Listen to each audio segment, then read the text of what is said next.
most of what I said about the type 2A when it comes to nutrition is applicable to the type 2B. They also will do better on a balanced diet of like 33% protein, 33% fats, and 33% carbohydrates.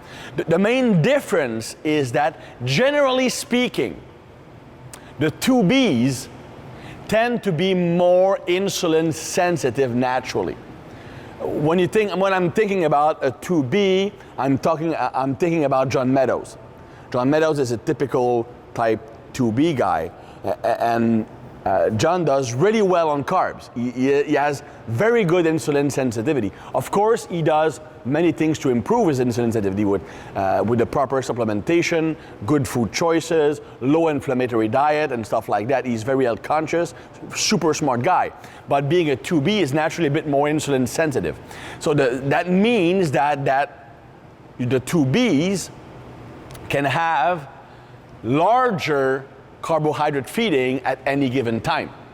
So for example, they can have a very high amount of carbohydrates pre-workout, whereas the 2Bs should stick to a moderate amount.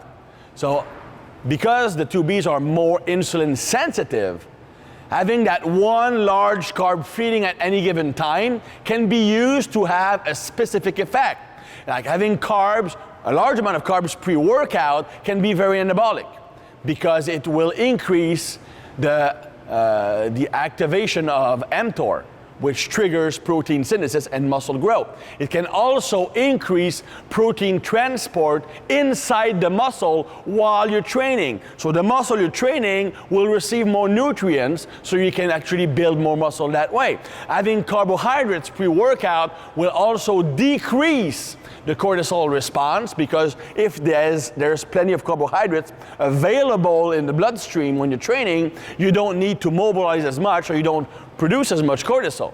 Now, not everybody can handle a very large amount of carbohydrates pre-workout because they are more insulin resistant. Normally, the 2Bs are those who handle pre-workout carbohydrates the best. So that allows them to increase the anabolic effect of the workout. And it actually goes well with the type of training they are built to do. Type 2B are built to do mind-muscle connection, pump, volume work that drives more nutrients inside those muscles.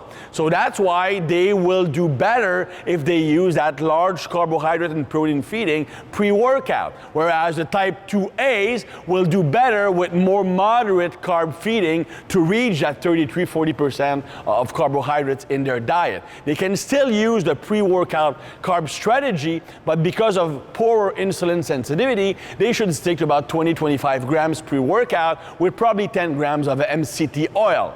And that will have the same impact on cortisol release, on energy during the workout, without having that insulin problem. Because if they are insulin resistant and you have a large carbohydrate feeding pre-workout, you're producing a huge amount of insulin, you might actually crash during the workout. You want a little bit of insulin to have that anabolic impact by activating mTOR and increasing nutrients transport, but too much of it can actually be detrimental to workout performance. It can make you sluggish, not able to train hard. So that's the main difference between the 2As and the 2Bs. The actual amount of carbs, protein, and fat is about the same between both, but the 2Bs can afford to have those carbs in a more targeted way to create a very specific anabolic response.